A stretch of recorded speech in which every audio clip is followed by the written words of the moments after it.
Subhanahu wa ta'ala memberikan kepada kita kemanfaatan dengan buku ini dan memberikan kepada kita husnul khatimah sesuai dengan hadisnya buku ini nantinya. Jadi pembahasan kita pada hari ini adalah tentang masalah tasyahud, tepatnya tasyahud yang pertama dalam salat yang kita kerjakan. Berkata Syekh Al-Albani rahimahullah ta'ala, tentang tasyahud awal ada beberapa perkara yang perlu diperhatikan mengenai duduknya, mengenai bacaannya, dan mengenai hukum bacaan tasyahud tersebut. Nah, beliau menjelaskan terlebih dahulu tentang bentuk duduk tasyahud, dan saya kira ini juga adalah perkara yang telah diketahui oleh jamaah seluruhnya. Bagaimana tidak kita telah melaksanakan sholat dan mempraktekkan bentuk duduk tasyahud ini. Namun di sini kita mencoba untuk saling mengingatkan akan keterangan-keterangan dalil atau petunjuk-petunjuk Rasulullah SAW, baik dalam perbuatan beliau maupun dalam perintah, arahan, perkataan beliau Sallallahu Alaihi Wasallam. Maka berkata Syekh Al-Albani, adalah Nabi Sallallahu Alaihi Wasallam duduk untuk tasyahud setelah selesai dari rakaat yang kedua. فإذا كانت الصلاة ركعتين كالصبح جلس مفترشا. Maka beliau mengatakan, adapun jika sholatnya adalah 2 rakaat, artinya 2 rakaat sempurna, bukan rakaat kedua dari sholat 3 atau 4 rakaat.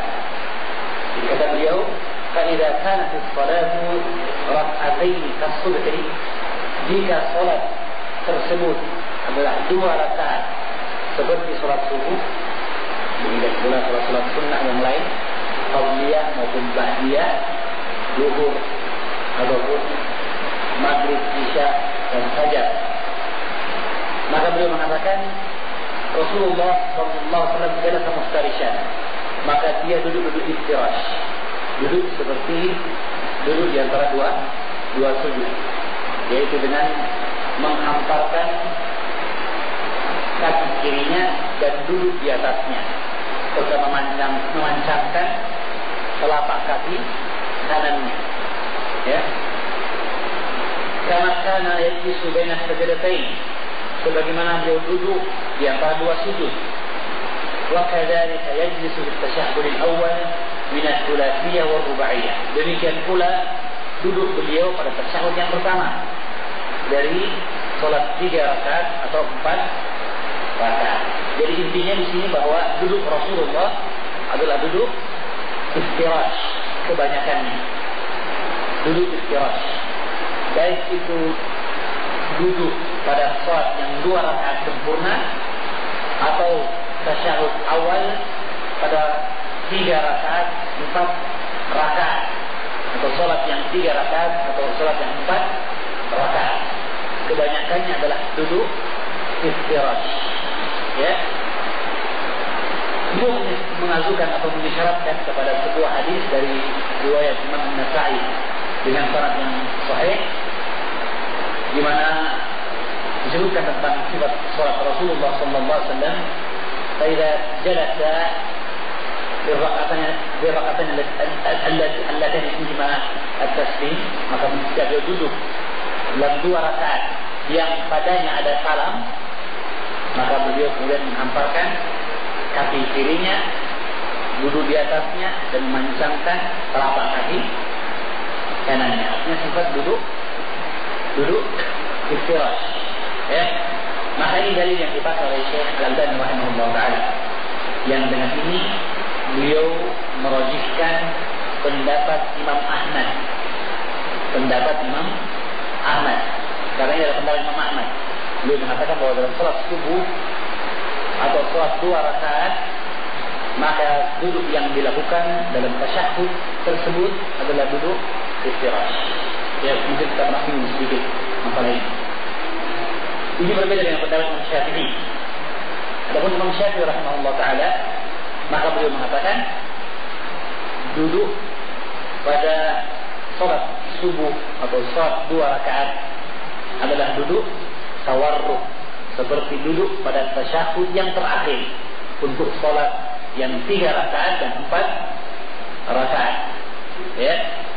Adapun hujjah dari Imam Syafi'i rahimahullah taala, beliau membawakan hadis Abdullah bin Buhainah, hadis Umar, hadis yang menyebutkan tentang sholat 4 rakaat yang dilakukan oleh Rasulullah sallallahu alaihi wasallam, di mana dibedakan antara duduk tasyahud awal dengan duduk tasyahud akhir, yang mana pada sebagian riwayat itu disebutkan Rasulullah pada duduk yang pertama seperti ini, kemudian artinya iftirash.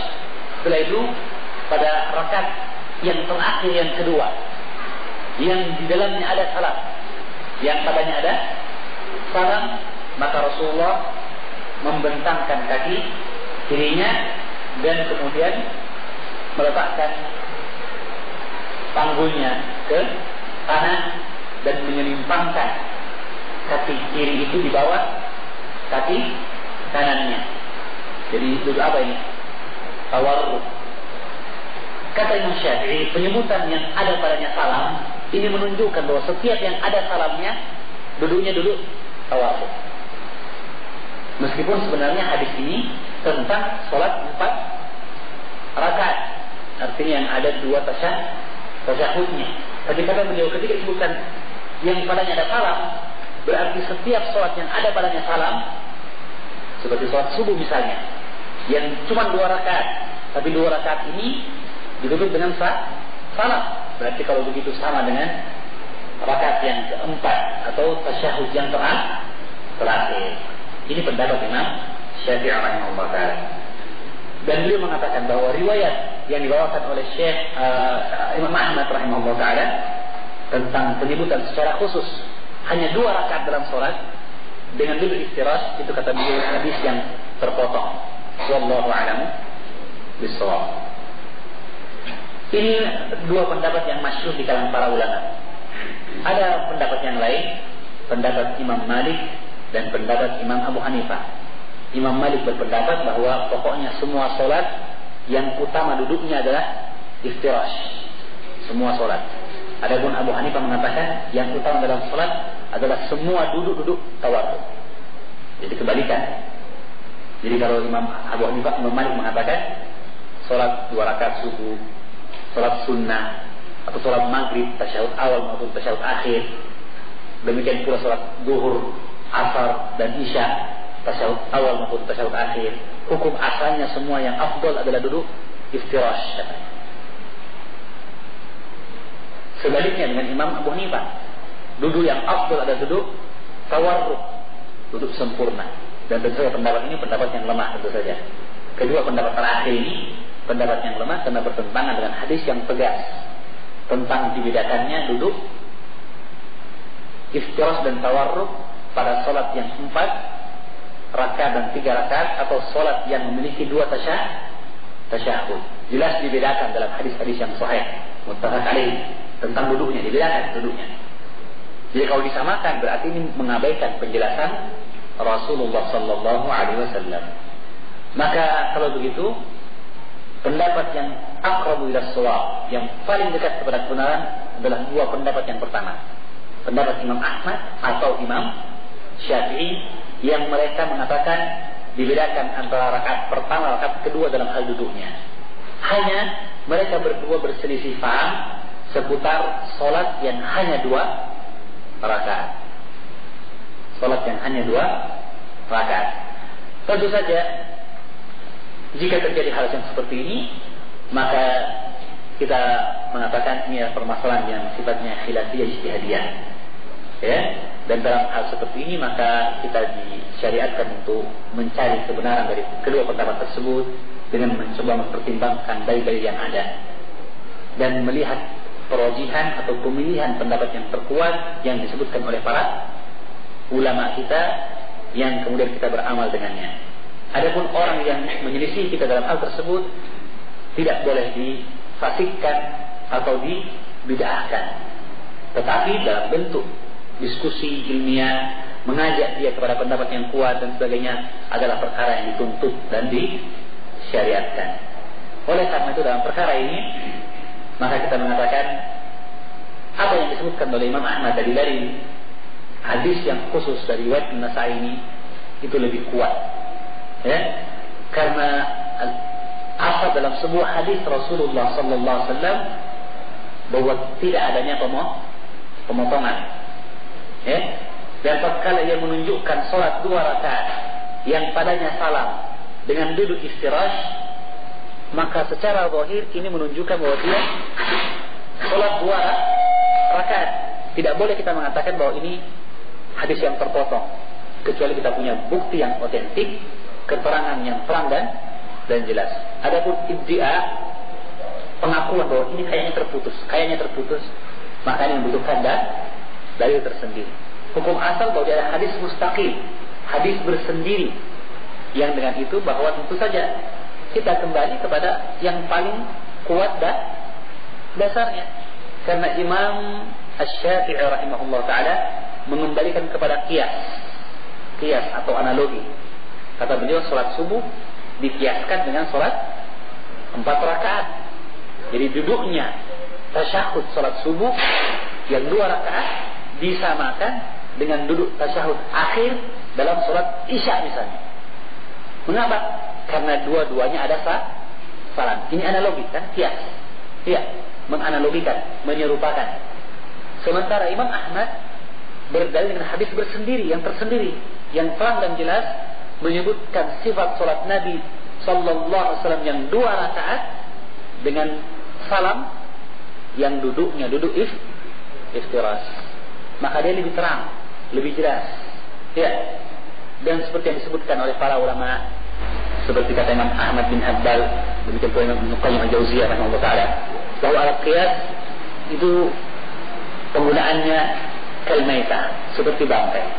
Qiyas atau analogi dibolehkan inda darurah, ketika dibutuhkan, ketika kita mencoba mencari dalil-dalil yang khusus, keterangan yang terang dan jelas tidak ada. Artinya kita melihat ada sisi kesamaan dengan perkara yang lain. Maka kita, karena adanya kesamaan tadi atau disebut dengan illah, sebab illah, maka kita mengambil atau mengcopy, ditransfer, dipindahkan hukum masalah ini ke masalah yang kedua karena tidak ada dalil untuk masalah yang kedua. Jadi ini analogi namanya, menyamakan hukum, ya. Ingat, ini dilakukan ketika keadaan darurat, terpaksa, tidak ada dalil sama sekali, maka kita gunakan qiyas. Adapun ketika ada dalil yang khusus, yang tegas, jelas, maka tentu saja yang beramal dengan dalil ini aqrabu ila shawab, lebih dekat kepada kebenaran, lebih dekat kepada kebenaran. Ala kulli hal, dengan demikian maka seperti yang disebutkan tadi, pendapat yang kuat dari beberapa ulama adalah pendapat Imam Ahmad, dan ini yang diriwayatkan oleh Syaibu Taisir Allah Syekh Abdullah bin Abdul Rahman Ali Bassam. Jadi kalau begitu sekali lagi, dan ini pernah dimuat dalam majalah An-Nasihat, dibahas oleh Zulkarnain, dan beliau menyebutkan ketika itu 2 hadis atau 2 riwayat tegas menunjukkan tentang duduk iftirash dalam salat yang 2 rakaat. Duduk istirahat artinya duduk seperti duduk di antara 2 sujud, ya, dengan menduduki kaki kiri, ya. Kata Syekh Al-Albani rahimahullah taala bahwa Rasulullah Sallallahu Alaihi Wasallam bahkan memerintahkan duduk istirahat ini kepada orang yang salah salatnya, Rafi' bin Khullad, sahabat Nabi yang datang kemudian dia sholat tahiyatul masjid, ternyata salah, disuruh ulang sampai 3 kali. Setelah itu dia merasa tidak mampu lagi memperbaikinya, maka Rasulullah memberikan kepada dia penjelasan tentang sholat yang benar.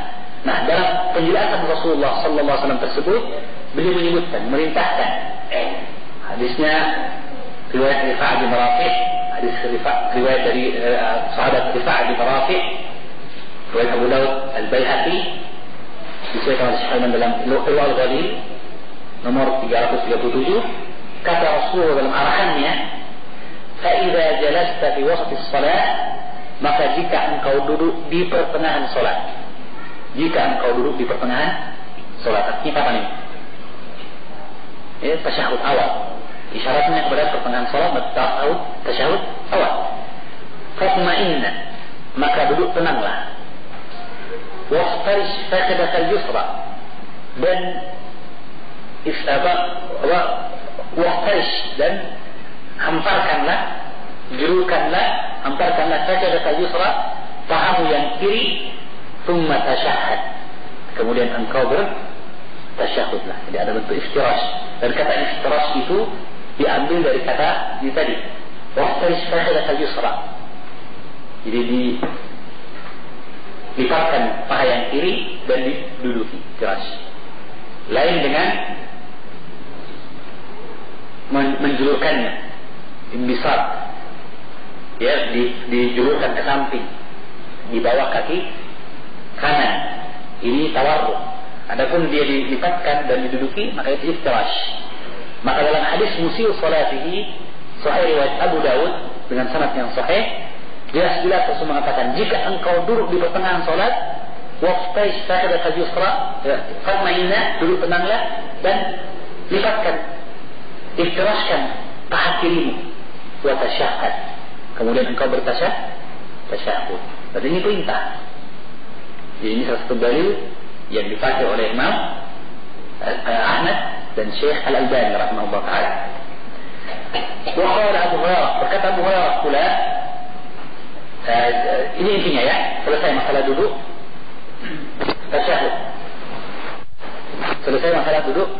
tasyahud.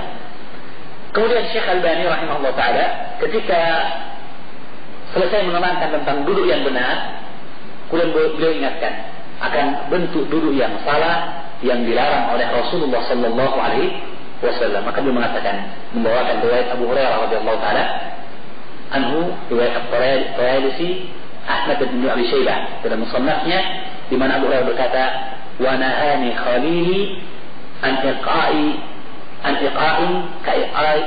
ka'iqa'i al-kalbi, dan kekasihku Rasulullah sallallahu alaihi wasallam melarang aku dari iqa', dari duduk, ka'iqa'i kalbi atau kalbi, seperti duduknya anjing. Pekan lalu telah pernah kita contohkan, ya. Gimana? Tidak lagi. Duduk yang terlarang dalam tasyahud. Ya.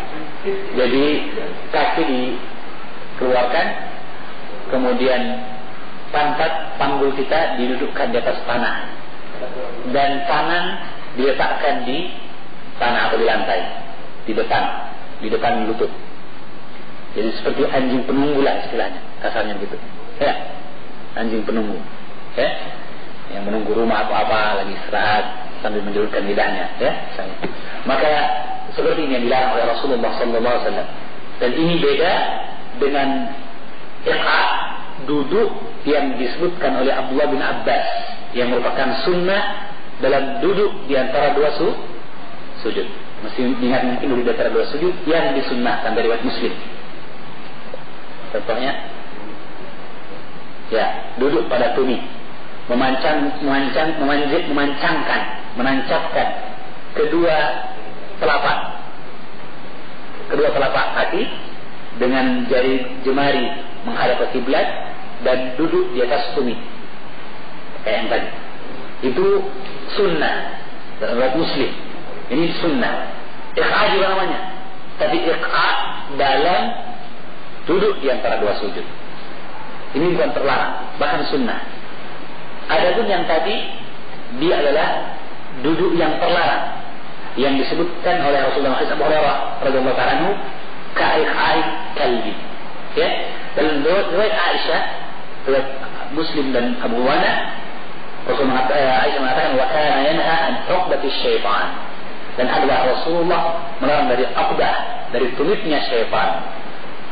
Tumit syaitan yaitu yang tadi seperti disebutkan, kedua telapak kaki dihamparkan ke samping, kemudian pantat kita atau panggul kita duduk di tanah, dan kedua tangan diletakkan di depan paha. Ya, kira jelas. Ya, gambarannya terlihat dalam hadis riwayat Muslim dan Abu Wana dari hadis Aisyah radhiyallahu taala anha. Jadi kalau begitu, ini di antara bentuk yang terlarang dalam duduk tasyahhud. Ya. Kemudian disebutkan oleh Syekh Al-Albani rahimahullah taala riwayat Aisyah dalam lafaz yang lain yang lebih panjang. Kata beliau, "Wa kana idza qala fi tasyahhudi," ini hadis Aisyah dari hadis Abu Wana dan Muslim rahimahumullah. Kana idza qala fi tasyahhud, Nabi sallallahu alaihi wasallam jika duduk tasyahhud, wada'a kaffahu al-yumna ala fakhidhihi al-yumna. Dalam kata ala rukbatihi al-yumna. Adalah Rasulullah SAW jika duduk tasyahud, beliau meletakkan kaffahu al-yumna, wada'a kaffahu al-yumna, meletakkan telapak tangan yang kanan ala fakhidhihi al-yumna, di atas paha kanannya. Dalam kata yang lain, ala rukbatihi al-yumna. Mana fakhid, mana yang paha? Ya, ini paha, ya. Mana yang lutut? Ujungnya. Jadi berarti dua-dua boleh. Diletakkan tangan di atas paha atau letakkan tangan di atas lutut. Ya, ini tangan kanannya. Wa wada'a kaffahu al-yusra ala fakhidhihi wa fi rukbatihi al-yusra. Demikian pula tangan yang atau telapak tangan yang kan dikepalkan, telapak kan? Terbuka, bukan dikepalkan. Diletakkan di paha yang kiri atau lutut yang kiri. Jadi dua-duanya benar. Ya. Jelas ya? Dua-duanya boleh. Benar. Paha atau lutut. Basatah 'alaiha. Rasulullah menghamparkan di atas pahanya tersebut atau atas lututnya tersebut. Demikian dalam riwayat Muslim dan Abu Wana. Dalam sebagian riwayat disebutkan wa kana yadau hadda bi faqihi al-ayman ala faqihi al-yumna. Dan adalah beliau meletakkan haddun itu siku. Ya, beliau meletakkan yadau hadda mirfaqihi tumit hadda mirfaqihi ini mirfaq. Had artinya batasan dari mirfaqnya, meletakkan batasan siku kanannya pada paha fakhidhihi al-yumna. Demikian dalam riwayat Abu Dawud dan An-Nasa'i. Kira-kira ada bisa contohkan? Ya, terlanjur raga dia. Ya, ini bentuknya meletakkan atas paha atau siku coba. Siku apa? Lutut. Nah ini dua-duanya benar. Di paha, tangan di paha atau di lutut. Kemudian tangan. Ingat, siku kanan atau batasan siku kanannya sandar pada pahanya. Beda dengan yang kiri. Ya begitu.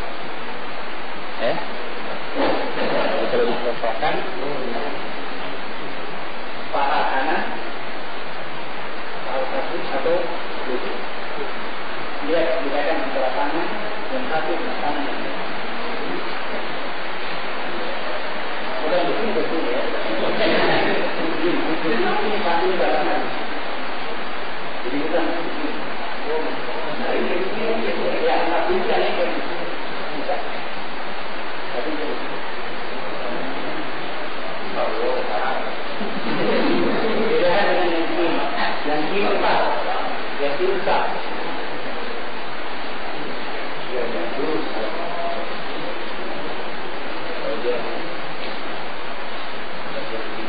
Kalau dia lebih mudah untuk meletakkan apakah yang dibanding dengan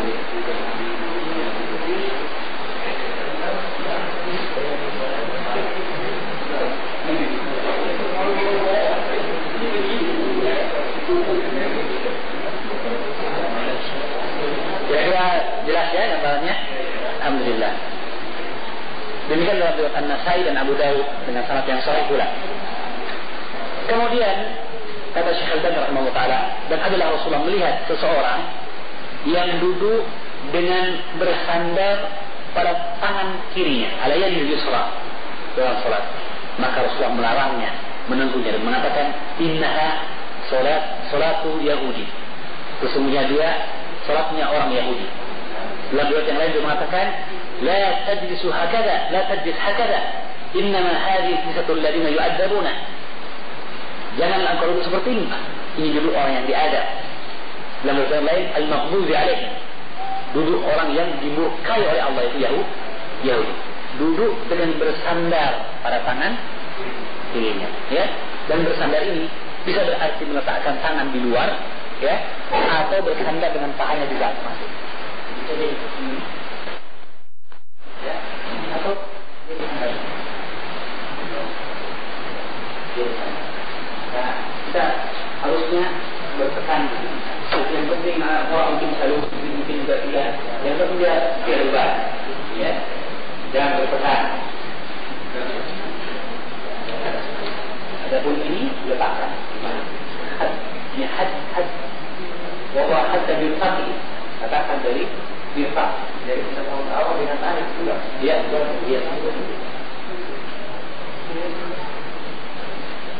Saya kira jelas insyaAllah. Kita dalam salat berusaha duduk dengan tenang, berusaha untuk memposisikan tubuh tanpa membebani diri kita. Ada takalluf, tidak memberatkan diri sendiri dan tidak tentunya mendolimi tubuh kita. Maka dengan itu, di samping menjaga duduk yang dicontohkan oleh Rasulullah, gerakan-gerakan yang disyariatkan oleh Nabi Sallallahu Alaihi Wasallam, maka mudah-mudahan kita telah melaksanakan salat sesuai dengan sunnah Nabi Sallallahu Alaihi Wasallam. Baik, sekarang kita selesai masalah duduknya, kita melangkah kepada gerakan-gerakan lain yang dikerjakan ketika duduk tasyahud itu. Syekh Al-Albani memberikan pembahasan khusus atau bab khusus, yaitu tahrikul isba'i fit tasyahudi. Ini masalah yang juga cukup panjang dibahas oleh para ulama kita seputar menggerakkan jari telunjuk ketika tasyahud. Ya. Maka kata Syekh Al-Albani rahimahullah taala, ini dari hadis Abdullah bin Umar, wa kana sallallahu alaihi wasallam, ada Nabi sallallahu alaihi wasallam yamsiku kaffahu yusra ala rukbatihi yusra. Adalah Rasulullah sallallahu alaihi wasallam menghamparkan telapak tangannya yang kiri, kaffahu yusra ala fakhidhihi yusra, ala rukbatihi yusra, pada lutut kirinya. Sudah dibahas tadi kan, ya. Wa yaqbidu asabi'a kaffahu asabi'a kaffil yumna, dan beliau menggenggam jari jemarinya yang kanan kullaha, seluruhnya, wa yashiru bi isba'ihi allati tali al-ibham ila al-qiblah. Kemudian beliau berisyarat dengan jarinya yang dekat dengan ibu jari, ibham, ibu jari, berarti jari telunjuk, ya. Beliau berisyarat ke mana? Ila al-qiblah, ke arah kiblat. Ke arah kiblat, kemana kiblat berarti? Ke depan, ya. Jadi bukan ke tempat sujud. Karena ada riwayat yuhni qalilah, bahwa Rasulullah merendahkan sedikit telunjuknya. Tadi riwayat yang lemah. Jadi riwayat yang lemah ihna al-isba. Riwayat yang lemah adalah riwayat yang seseorang menundukkan isyarat. Tidak, dia menghadap kiblat, lurus kiblat, ya. Bukan dia menunjuk ke atas, ya. Ini mungkin terlalu pegang sampai dari ke atas, ya. Tidak, ke sini, ke kiblat, petunjuknya ke arah kiblat, ya. Wa yarmi basarahu ilaiha, dan beliau melemparkan pandangannya ke telunjuknya. Jadi dia melihat kepada telunjuknya, ya. Dalam yang lain tidak melebihi dari isyarat telunjuk. Ini dia perhatikan, ya, sambil berdoa. Nah, demikian dalam riwayat Ibnu Umar, riwayat Bukhari Muslim yang lainnya, ya, dari hadis Ibnu Umar, dari hadis Aisyah radhiyallahu taala anha. Wa kana idza asyara bi isba'ihi wada'a ibhamahu ala isba'ihi al-wusta. Dan adalah beliau tadi menggenggam, ya, Jadi ini sifat pertama dalam isyarat, yaitu menggenggam dulu, baru kemudian berisyarat. Ya, menggenggam. Semuanya kecuali ini. Ya, yang jelas dia menggenggam. Ada riwayat kedua tentang sifat isyarat yang tidak menggenggam. Itu apa? Wa kana idza asyara bi isba'ihi wada'a ibhamahu. Beliau meletakkan ibhamnya, ibu jarinya, ala isba'ihi al-wusta. Meletakkannya, menyatukannya dengan jari tengahnya. Nah, bunda. Jadi tidak menggenggam. Jadi ada bentuk menggenggam rapat, ada yang tidak menggenggam. Ya. Wa taratan kana yuhalliqu bihima khilqatan. Dan adalah kadang beliau melingkarkannya, membuat lingkaran dengan satu lingkaran dengan keduanya. Jadi kadang begini, kadang juga sekali begini membuat lingkaran. Itu yang bagiannya ya, dari bentuk lingkaran. Meskipun ini pun termasuk lingkaran juga. Ya, tapi bahwa mutlaknya menunjukkan bahwa seperti ini. Wallahu a'lam bishawab. Demikian dalam riwayat Muslim dan Abu Awana. Ya.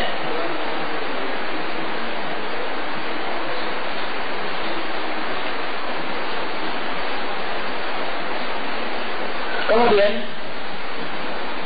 wa kana rafa isbahu yuharrikuha yad'u biha. Nah, titik yang terakhir, ini yang jadi permasalahan yang panjang adalah beliau, kata Syekh Albani, adalah Rasulullah sallallahu alaihi wasallam mengangkat pandangannya kepada karena rafa isbahu, beliau mengangkat jarinya tadi, dari telunjuk itu tadi, yuharrikuha yad'u biha. Yang menggerakkannya, beliau menggerakkan berdoa dengannya. Wa yaqul, oleh setelah itu, ini intinya, setelah itu Syekh Al-Albani rahimahullah ta'ala memperkuat keterangan hadis ini dengan hadis-hadis yang lain tentang disyariatkannya menggerakkannya. Maka tentang masalah menggerakkan tangan, khilaf di antara para ulama adalah khilaf yang masyhur, khilaf yang terang, ya, seputar masalah subutul isyarah, apakah ada isyarat atau tidak, dan apakah ada menggerakkan atau bahkan ada larangan. Tentang hadis dari ada 3 bentuk permasalahan, ada 3 bentuk riwayat dalam isyarat ini. Pertama, riwayat yang melarang, la yuharrikuha, Rasulullah tidak menggerakkannya. Berarti menafikan gerakan, ya, mengatakan la yuharrikuha. Rasulullah tidak menggerakkan sababahnya dari telunjuk. Tapi ini riwayat yang lemah dari Muhammad bin Ajlan, ya kan? Dia lemah dari karena adanya Muhammad bin Ajlan ini. Ini jelas riwayat tentang larangan menggerakkan. Riwayat yang kedua, riwayat yang mengatakan berisyarat saja. Berisyarat. Yusyiru bis sabara. Beliau berisyarat dengan jari telunjuknya. Karena ini riwayat yang banyak.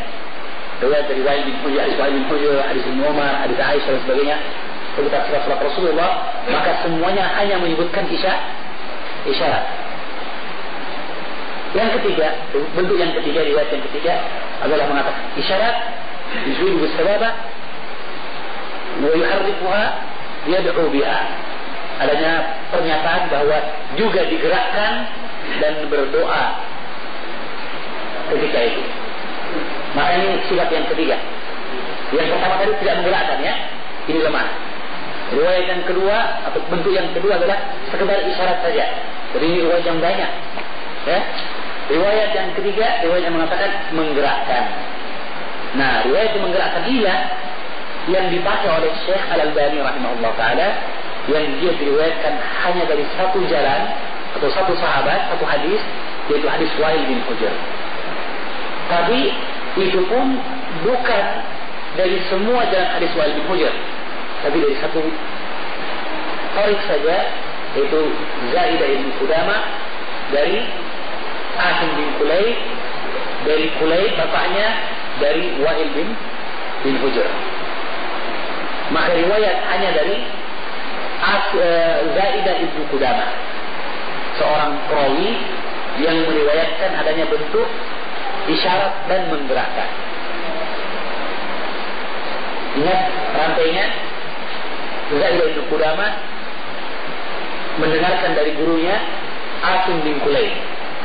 Kulayb dari bapaknya, Asim bin Kulayb dari bapaknya itu Kulayb. Kulayb dari sahabat Wa'il bin Hujr. Nah, sesungguhnya hadis ini diriwayatkan dari Asim bin Kulayb dengan banyak jalan, sampai 16 jalan atau 15 jalan. Ada banyak Arab pro yang lain selain Zaidah bin Qudamah dan termasuk Sufyan Ats-Tsauri. Tetapi yang menyebutkan gerakan hanya satu, yaitu Zaidah bin Qudamah. Nah, di sini ada permasalahannya. Syekh Al-Albani rahimahullah taala mengambil keterangan bahwa Zaidah orang yang terpercaya, riwayatnya diterima, sehingga dengan demikian riwayat meskipun hanya dari dia saja menggerakkan itu terpakai, sah dipakai. Karena itu beliau berkatakan di sini, ini adalah hadisnya, ini adalah hujahnya. Ya.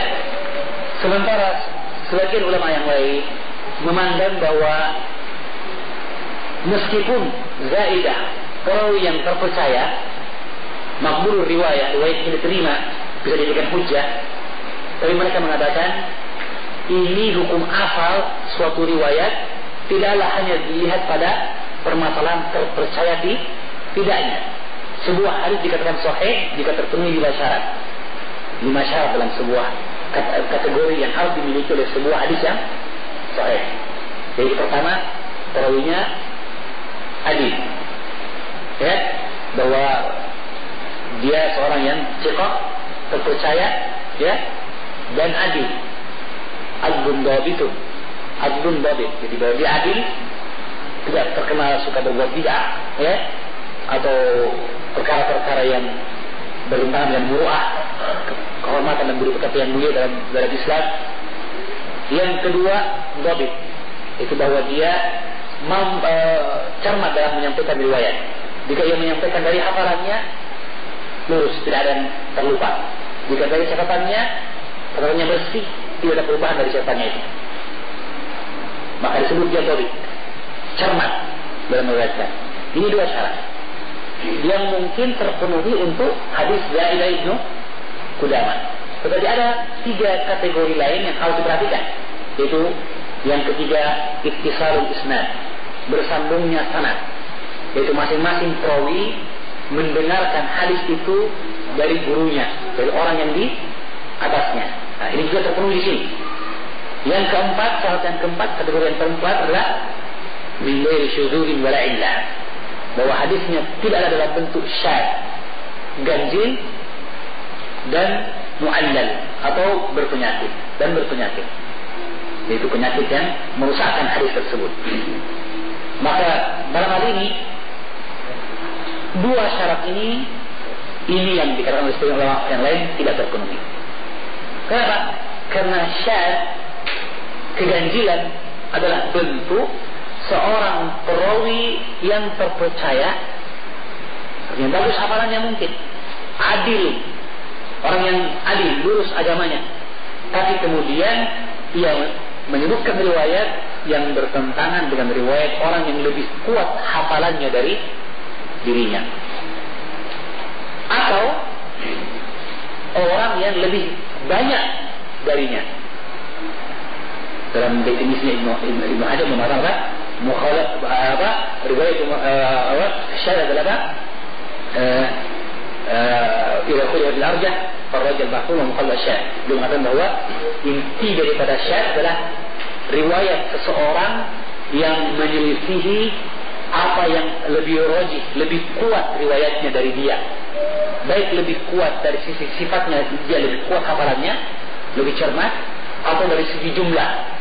Bagaimanapun orang yang banyak tidak lebih sulit kita katakan mereka semua salah dibanding orang yang satu.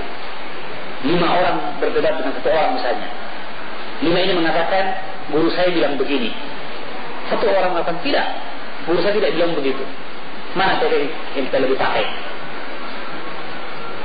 Jumlah yang lebih banyak, karena kemungkinan mereka untuk salah atau bersepakat dalam hal kesalahan itu jauh, ya, jika mereka orang yang adil, ya, agamanya bagus.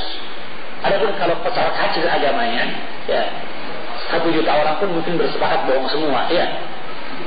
1 juta orang mungkin, ya kan?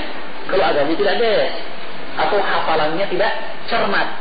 Tapi kalau cermat hafalannya, ya, agamanya bagus, maka kemungkinan untuk sepakat berdusta itu lebih jauh dari mereka dibanding yang 1 orang. Kalaupun bukan kesepakatan, tidak sengaja salah, itu lebih sulit pada yang 5 dibanding yang 1. Maka ini disebut bentuk syad, ganjil, riwayat yang ganjil. Nah, ini yang tidak terpenuhi pada hadis ini kesannya. Mengapa? Karena Zaid bin Qudamah bersendiri dengan riwayat yuharriku hayatu biha. Dia bersendiri. Sedangkan di 14 perawi yang lainnya yang disebutkan oleh salah seorang dari Syekh Mukbil dalam kitabnya Al-Bashara di Syuhuri Tahrif al-Isbah di Tasyahudi wa Subutul Isyarah, dia mengatakan bahwa ada 14 atau 13 perawi yang semuanya menyebutkan hanya isyarat, bukan menggerakkan. Dan di antara perawi tersebut ada yang dia lebih kuat hafalannya dari Zaid bin Qudamah. Jadi kalau begitu, ini riwayat yang dekat kepada syad, keganjilan, dari 3 perkara. Pertama, menyelisih riwayat orang yang lebih banyak, ya. Kedua, menyelisihi orang yang lebih kuat hafalannya, aqwalu mulazamatan minhu, orang yang lebih dekat, lebih banyak duduk bermajlis dengan asing di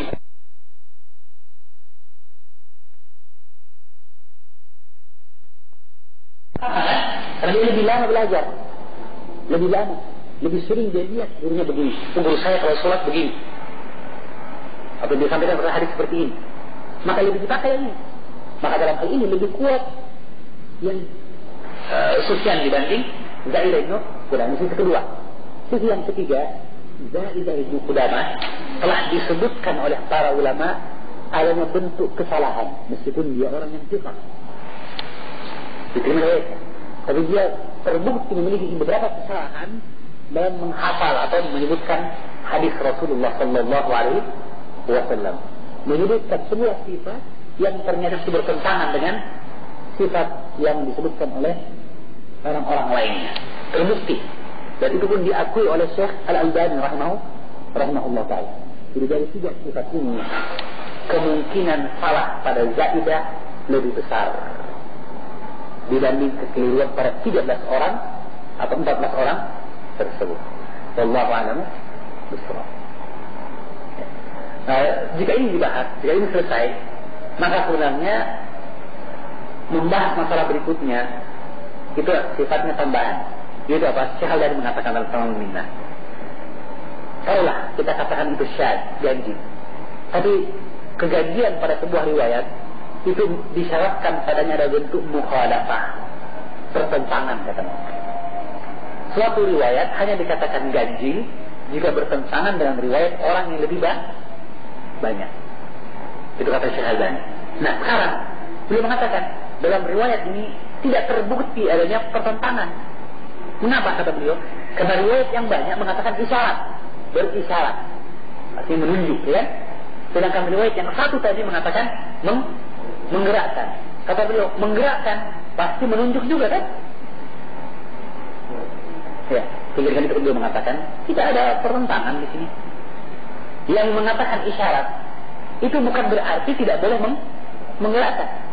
Boleh beri contohkan misalnya kasus seperti antum panggil orang atau antum jalan, tiba-tiba ada yang panggil, antum datang. Itu saya kamu datang, ya, kamu panggil saya. Bagaimana kamu tahu? Kamu begini kok. Kamu berisyarat pada saya. Bisa dipanggil, kamu berisyarat. Berapa isyaratnya kira-kira? Kan menggerakkan. Kamu dipanggil, kenapa? Dia isyarat kepada kamu. Nah, isyarat berarti apa? Dipanggil, kan? Maka kata beliau, isyarat itu dekat dengan apa? Menggerakkan, itu isyarat dekat dengan menggerakkan. Kata isyarat dekat dengan menggerakkan. Diberikan contoh kasus misalnya, ketika Rasulullah sholat, dan dia dalam keadaan sakit sebenarnya, maka beliau kemudian duduk. Ada masalah bukan muslim. Ketika dia akan takbir, beliau lihat ternyata orang-orang lain semua berdiri, para sahabat berdiri semua. Maka Rasulullah berisyarat dengan tangannya, anijlisu. Fa'asyara biyadihi anijlisu. Sudah bisa? Duduklah. Isyarat. Kira-kira menggerakkan apa tidak ini? Kalau tidak menggerakkan, orang tidak paham. Maksudnya. Terus bilang, turun. Duduk. Ya kan? Kata Syahidani, kalau begitu, isyarat erat kaitannya dengan menggerakkan. Ya. Suatu analisa yang cukup masuk akal tentu saja. Ya kan? Baik. Dan beliau mengatakan, di sini ada pertentangan berarti. Yang mengatakan menggerakkan, jelas menggerakkan, berisyarat. Tapi yang mengatakan isyarat tidak melarang adanya gerakan. Kalau ini bukan bentuk mukhalafah. Nah, ini satu sisi yang juga cukup cermat dari Syekh Al-Albani rahimahullah taala. Ya. Tapi tentu saja kalau kita lihat lebih detail tentang masalah ini, maka kita coba perhatikan bahwa Syekh Ibn Hajar Al-Asqalani, Al-Hafiz Ibn Hajar Al-Asqalani dalam kitabnya Nukat Salahiyah menyebutkan tentang masalah syurur mukhalafatu apa? Riwayatu mukhalafatu thiqah. Ketika menyebutkan tentang mukhalafatu thiqah, penyelisihan orang yang thiqah, beliau menyebutkan bentuk syadz, ganjil. Dan ketika beliau menyebutkan tentang masalah bentuk keganjilan, beliau menyebutkan banyak 3 bentuk riwayat orang yang menyelisih orang yang terpercaya. Yang pertama kata beliau adalah apa yang padanya tidak ada bentuk mukhalafah sama sekali, tidak ada bentuk pertentangan. Maka bagaimana hukum riwayat ini? Ada satu hadis mengatakan begini, hadis lain lagi mengatakan begini. Tidak ada pertentangan di antara keduanya. Bagaimana hukum kedua hadis ini? Apa kita pertentangkan?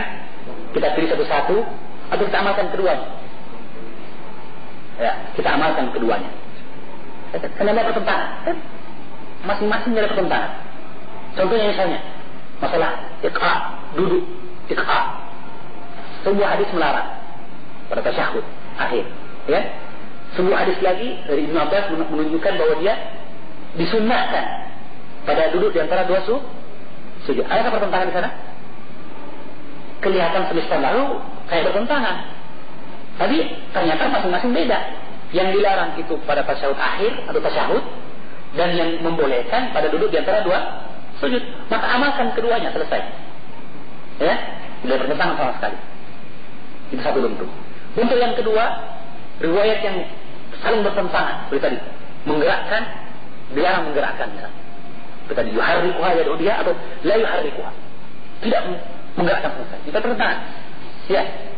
Nah, jika terjadi pertentangan seperti ini, kata beliau, kita ambil yang rajih di antara keduanya. Ya, kita lihat mana yang lebih banyak, mana yang lebih kuat perawinya. Maka yang rajih itu adalah mahfuz, dan lawannya disebut syadz. Jelas? Pertentangan terang. Nah, bentuk yang ketiga dan ini yang pekat.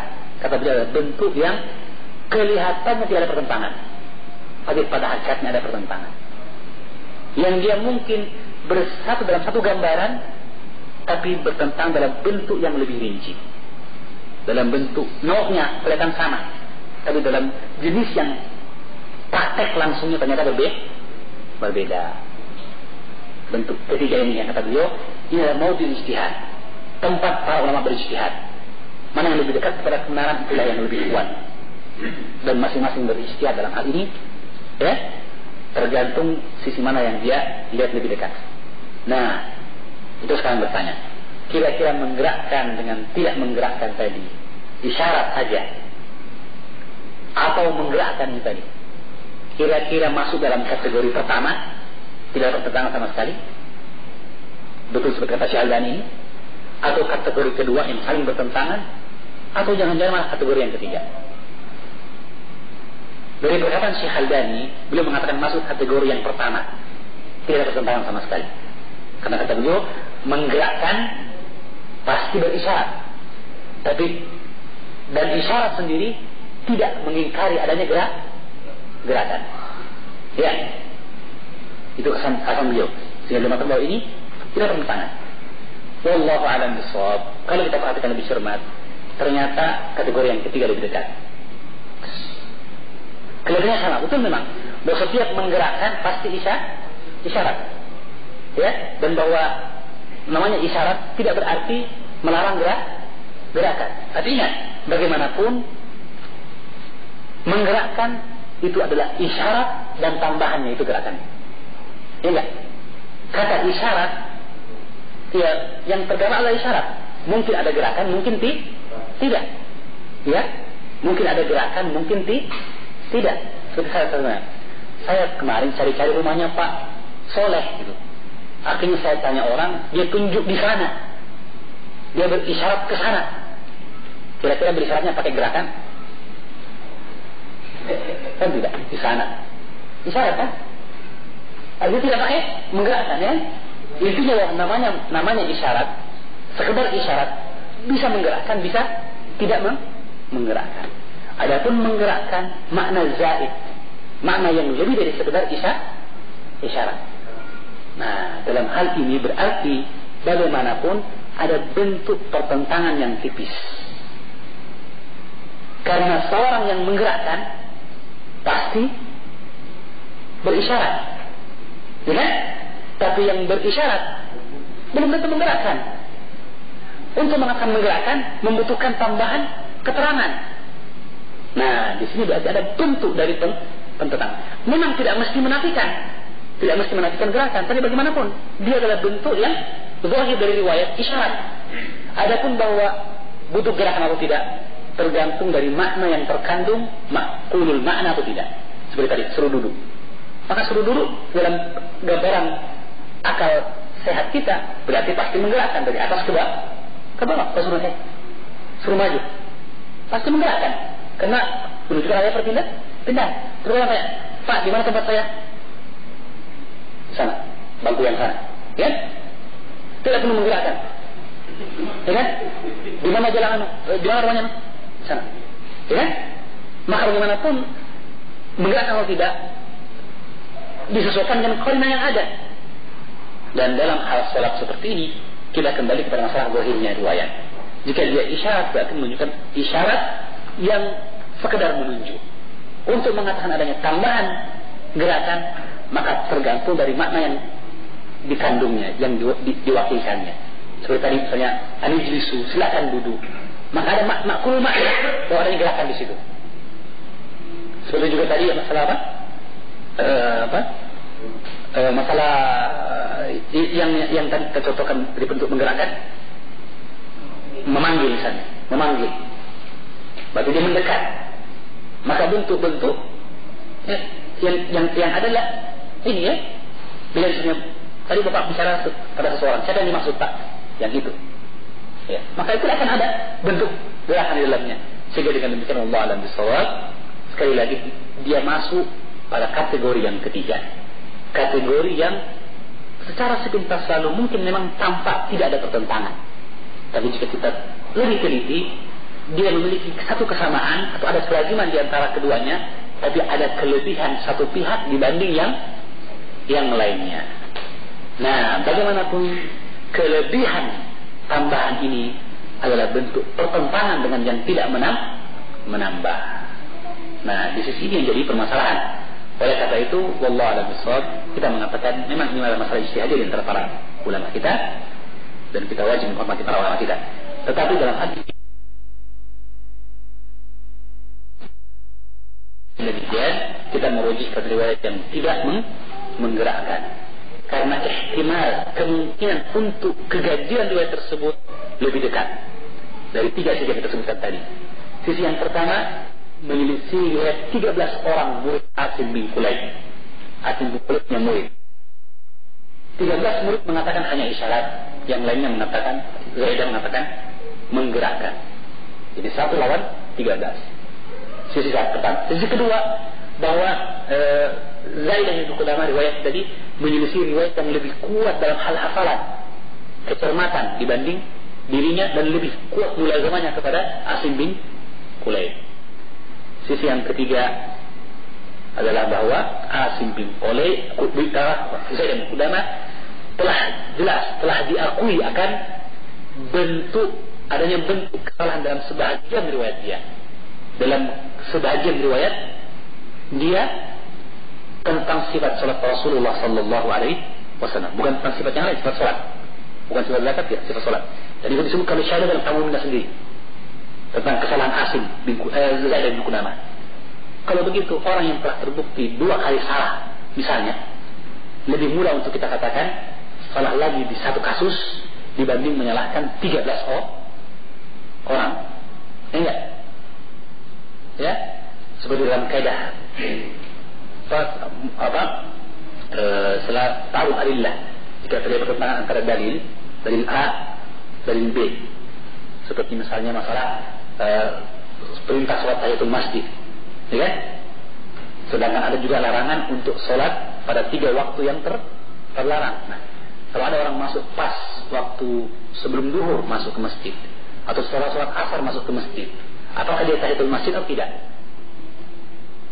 Ya, ada pertentangan.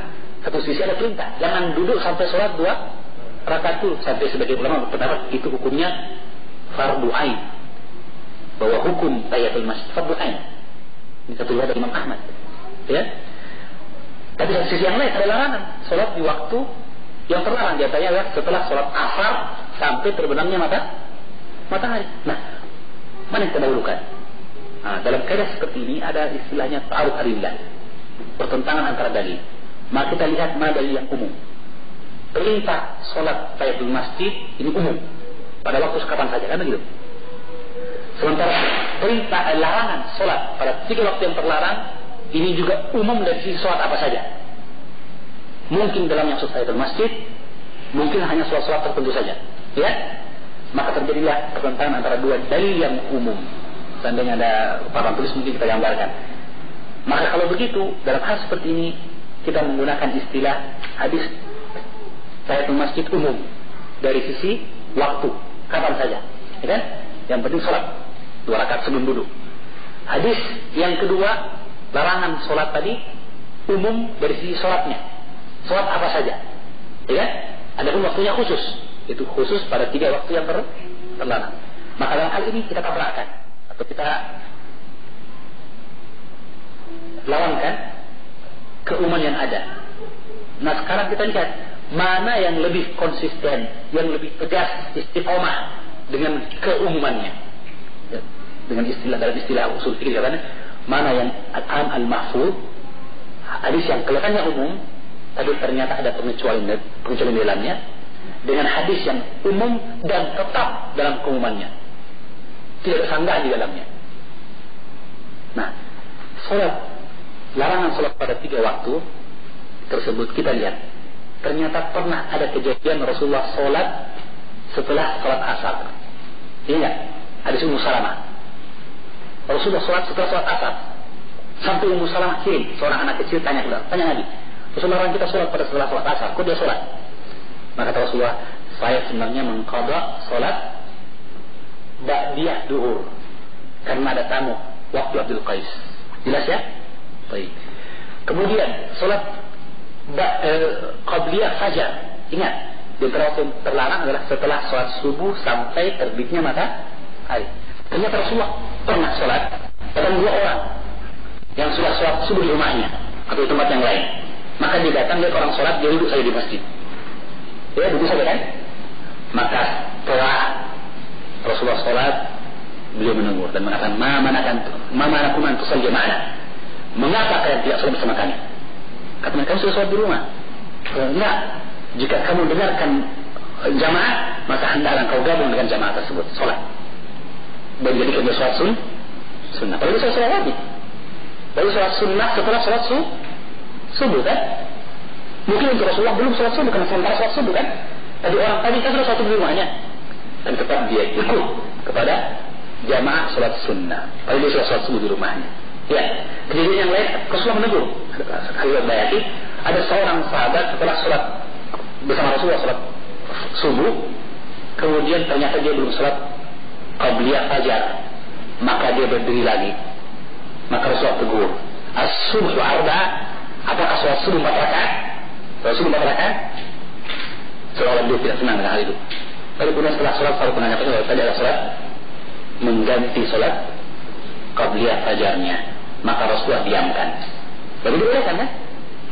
Berarti larangan 3 waktu tadi masih ada bentuk-bentuk pengecualian yang yang banyak. Ya enggak? Ya. Sekarang bandingkan dengan sholat tahiyatul masjid.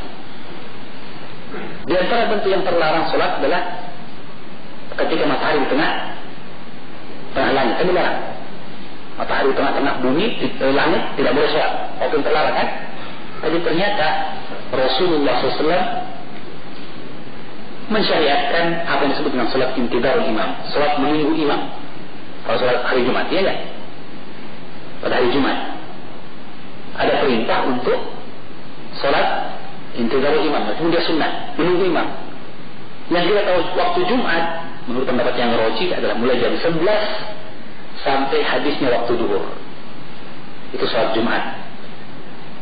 Dan jam 11 sampai masuk waktu zuhur berarti ada waktu di mana matahari pas di tengah langit. Berarti haram harusnya sholat kan? Tapi kalau imam belum datang, kita masih boleh sholat. Terjadi masalah sholat. Ya. Berarti masih ada pelanggaran lagi atau pengecualian terhadap larangan sholat pada 3 waktu yang terlarang. Kita lihat sholat tahiyatul masjid. Tentunya apa hukum khutbah Jumat? Mendengarkan khutbah Jumat wajib. Ketika Rasulullah berkhutbah, masuklah seseorang yang dia langsung dulu dan tidak sholat tahiyatul masjid. Mendengarkan khutbah wajib. Makanya Rasul mengatakan, ya fulan, as-salat raka'atain, kamu sudah sholat 2 rakaat? Belum wahai Rasul. Qum fasalli raka'atain. Kalau itu berdiri, sholat 2 rakaat. Tapi sudah duduk. Tapi disuruh berdiri. Surah apa ini? Tahiyatul masjid. Kalau kamu mendengarkan khutbah wajib. Sampai kata Rasulullah, "Idza qulta li akhika unsut faqad laghawta." Jika engkau bilang tegur saudaramu yang ribut, jangan ribut. Kamu sendiri sudah berbuat lagun, sia-sia. Bayangkan, ketika sholat tahiyatul masjid masih diperintahkan. Maka dalam perkara seperti ini terjadi pertentangan. Dan pertentangan menunjukkan yang menang. Ya, ini bukan juara-juara ya, tapi bahwa yang lebih kuat yang disebut dengan istilah al-amul mahfuz. Hadis umum yang keumumannya tetap terjaga, kokoh, tidak ada pengecualian. Yang mana? Larangan sholat 3 waktu atau perintah sholat tahiyatul masjid? Perintah sholat tahiyatul masjid. Dengan itu kata Syekh Ibnu Taimiyah rahimahullah, sholat 5 waktu atau sholat tahiyatul masjid tetap diperintahkan, disyariatkan, meskipun pada 3 waktu yang terlarang karena berkaitan dengan sebab itu masuk masjid. Ya, dan adapun hadis larangan dari 3 waktu, ya, maka kata beliau maksudnya larangan dari 3 waktu yang sifatnya salat mutlak, salat yang tanpa kaitan dengan sebab, asal mau salat saja. Saya kayaknya apa mau salat deh, nggak boleh. Lain kalau misalnya salat karena berwudu, saya salat boleh. Atau salat setelah waktu gerhana, ya, matahari misalnya, atau salat tahiyatul masjid. Pokoknya salat karena sebab. Ya, salat jenazah dan sebagainya. Jadi kalau dia salat karena sebab boleh, meskipun pada 3 waktu yang terlarang. Wallahu a'lamu bishawab. Ini pendapat dari Imam Ahmad. Ya, segera jelas. Seperti ini pula hanya tadi. Jadi mana yang lebih tetap umum itu lebih dipakai dibanding hadis yang khusus tadi. Sehingga dengan demikian hadis tahiyatul masjid kita masukkan dalam pengecualian, daftar pengecualian pada larangan sholat 3 waktu. Jadi larangan sholat 3 waktu kecuali ketika misalnya orang yang mau mengganti sholat sunnah fajarnya atau mengganti sholat yang rutin dia lakukan dari sunnah rawatib tapi terhalangi karena tamu, ya, atau orang yang tadi dia sudah sholat di rumahnya atau sholat di masjid yang lain, datang ke masjid ikut mau taklim, ternyata orang lain masih sholat, dia ikut lagi. Meskipun waktu yang terlarang dia ikut itu, dan dikecualikan juga sholat tahiyatul masjid, dikecualikan, masuk ke dalam pengecualian. Dibanding sholat tahiyatul masjid kita masukkan pengecualian kecuali, diperintahkan kecuali kalau 3 waktu ini lebih lemah dibanding itu tadi. Ya, itu kira-kira gambarannya. Allah alam. Saya mohon maaf kalau sedikit agak panjang, tapi ini menguraikan kepada kita keterangan tentang permasalahan mana yang lebih mudah untuk kita katakan adanya kelemahan dalam riwayatnya. Zaid bin Qudamah dia bersendiri dibanding 13 atau 14 perawi yang lainnya. Apalagi Zaid bin Qudamah telah terbukti memiliki kesalahan atau pernah salah meriwayatkan, meskipun dia hukum asalnya diterima riwayatnya. Tapi Tidak ada gading yang tak retak kata orang, ya kan? Seorang yang pandai hafalannya pun kadang dia lupa. Rasulullah SAW pun dalam sholat duhur pernah hanya 2 rakaat, sholat asar sampai 5 rakaat. Tetapi Allah kemudian menunjukkan kepada Rasulullah perkara yang benar yang artinya Rasul memperbaiki. Sehingga kata Rasulullah, inni la ansa walakin ansa li as-sunnah. Meskipun ada tentang hadisnya, aku tidak lupa sebegitu saja, tapi aku lupa kemudian Allah berikan pengganti dan pelajaran apa yang harus kita lakukan ketika kita lupa dalam sholat. Caranya bagaimana? Ya, subhanallah. Dalam hadis yang Rasul mengatakan, inna ma'ana bashar ansa kama tansawna. Aku adalah manusia, aku pun lupa seperti kalian juga lupa. Tapi karena beliau seorang Rasul, maka jika beliau lupa pasti diingatkan oleh Allah Subhanahu wa ta'ala kepada perkara yang lebih baik. Dan Allah berfirman, "Man nansah min ayatin aw nusiha na'ti bi khairin minha aw mithliha." Apa yang kami hapuskan dari ayat kata Allah atau kami lupakan engkau wahai Rasul, kami akan datangkan dengan yang semisal dengannya atau yang lebih baik darinya. Ya, maka ada hikmah di balik apa yang terjadi dari Al-Quran tersebut. Jadi kalau begitu, jika itu terjadi pada Rasulullah SAW, maka pada Zaid bin Qudamah apalagi pernah keliru, lebih mungkin lagi dibanding menyalahkan 13 perawi. Wallahu a'lamu bishawab. Seperti ini yang dari Allah Subhanahu wa taala, yang saya dari syaitan Allah dan subhanahu wa ta'ala. Subhanallah.